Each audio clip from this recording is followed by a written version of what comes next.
Raider Nation, what's going on? It's Mitchell Renz here, host of the Raiders Report, and you're watching Overreaction Monday after a very frustrating, very disappointing game where the Las Vegas Raiders lost 20-13 to the Miami Dolphins. Now, today's show is presented by Panda Sups, and with the holiday season right around the corner, I know I'm not the only one.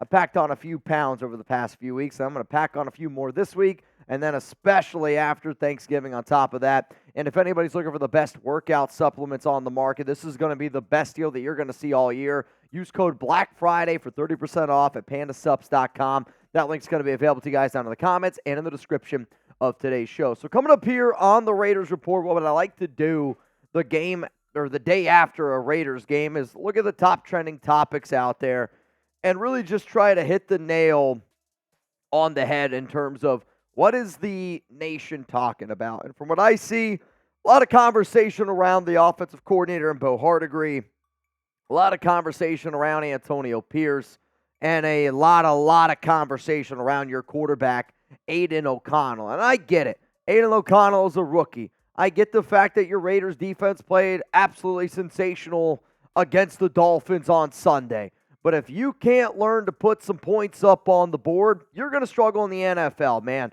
And I get it. Josh McDaniels, not a part of the staff anymore. Dave Ziegler, not a part of the staff anymore. But when you're only able to put up 13 points, and the biggest question mark right now on the offensive side of the football, and it's been the biggest question mark all season, is at the quarterback position.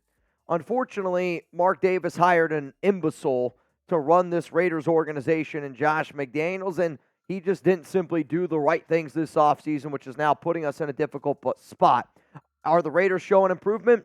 Yeah, no doubt about it. Anybody that watched that game on Sunday knows that this team is getting better, and they are trending in the right direction. But you can have a great defense, and the Raiders have a legit defense. You can have a great running game. You can have great receivers.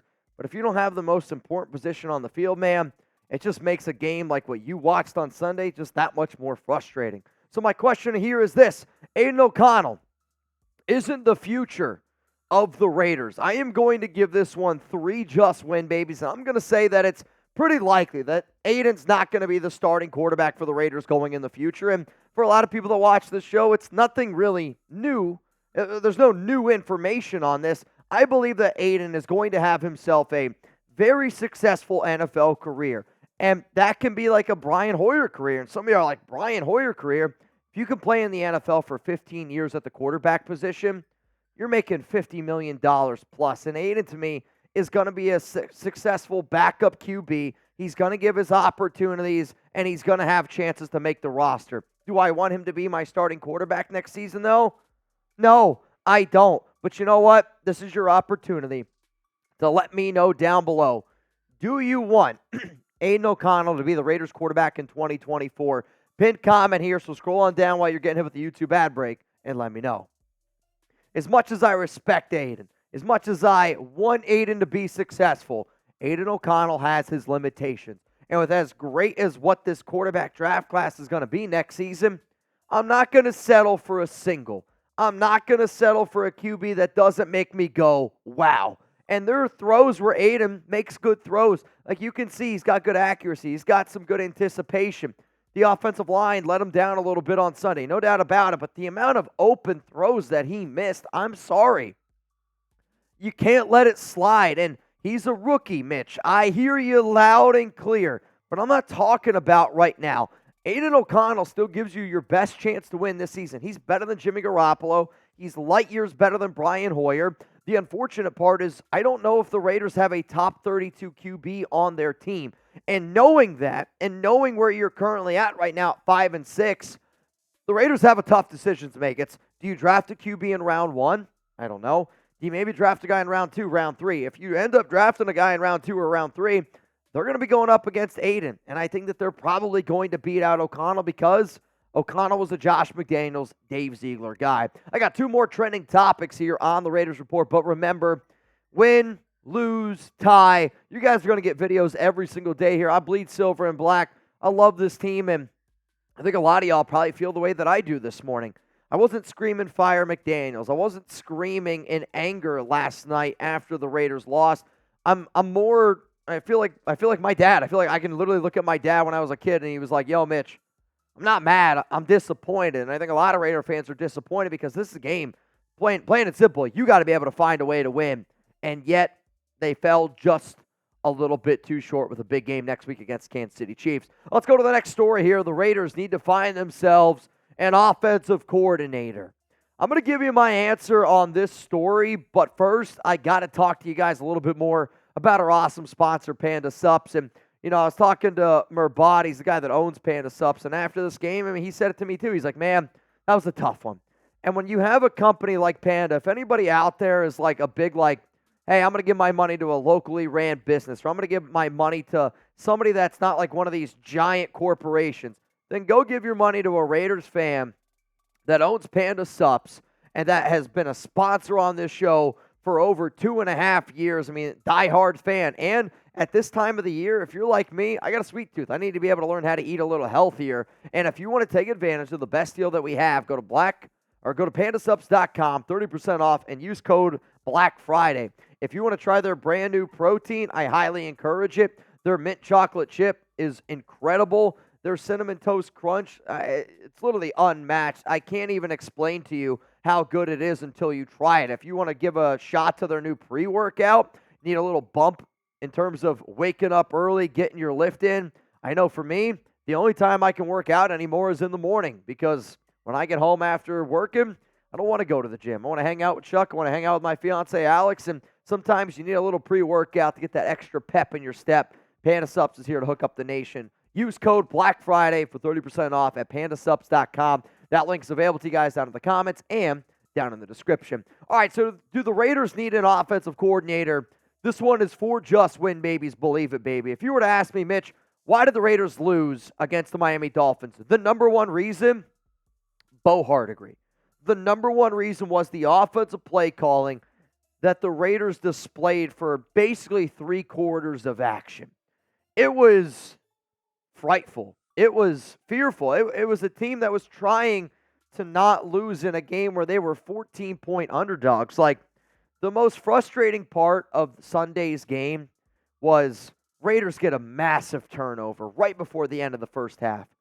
And instead of trying to put up a touchdown, when you're down 14-10, Bo Hardegree runs the football, lets 40 seconds go off the clock, and maybe that's not on Bo. That's also on Antonio Pierce, too. You let 40 seconds go off the clock, and you're okay kicking a field goal. Well, now it's 14-13 going into half. Yes, sure, you put up points, but you were going to put up points regardless. The fact that you didn't put any confidence in your team and to get the momentum going, that just shows that you have no confidence whatsoever in your team. And when that happens, it's a bleeding down effect, man. You put up 10 points in the first quarter, 3 the remainder of the game against the number one offense in the National Football League. To me, Bo Hardegree needs to spice it up a little bit. He was bad against the second half against, the Giants. He was bad against the Jets. I get it. The Jets defense is legit. I get the offensive line struggle, but to me, I know there's a lot of Raider fans out there like, Mitch, we should have kicked the field goals in those situations. I'm going to disagree. If you're down 20-13, you go for a touchdown. If you're down even then 20-16, you go for a touchdown. You're not going to kick those field goals. Sure, looking at it now, field goal, but to me, it's a totally different game. If Bo Hardegree doesn't start trusting Aidan O'Connell, if Bo Hardegree doesn't start feeding Josh Jacobs, I'm telling you right now, it's going to be a long season. I get that they want to throw it, but you need to establish the run with this team, with this offensive line, in order to have success. And Bo Hardegree just flat out did his best impression of Josh McDaniels today and was terrible. Does the offense playing bad make you worried about Pierce as a head coach? It's a good question. To me, I don't doubt the defense, and the defense to me has got light years better underneath Antonio Pierce with Patrick Graham. The Raiders have a legit defense right now, right? But here's the thing. Just like I said about McDaniels, some guys can call plays. Some guys can rally a team. But you need to be able to manage that team in the games. And today, Antonio Pierce did not do a good job of managing the game, did not do a good job of managing the overall team. And that's a quality that you need to have. So are you worried? Or I'm good on Antonio Pierce as the next head coach. Let's go to the final story here, and it's the Raiders have a top 10 defense. Not top 20, not top 15, top 10 defense.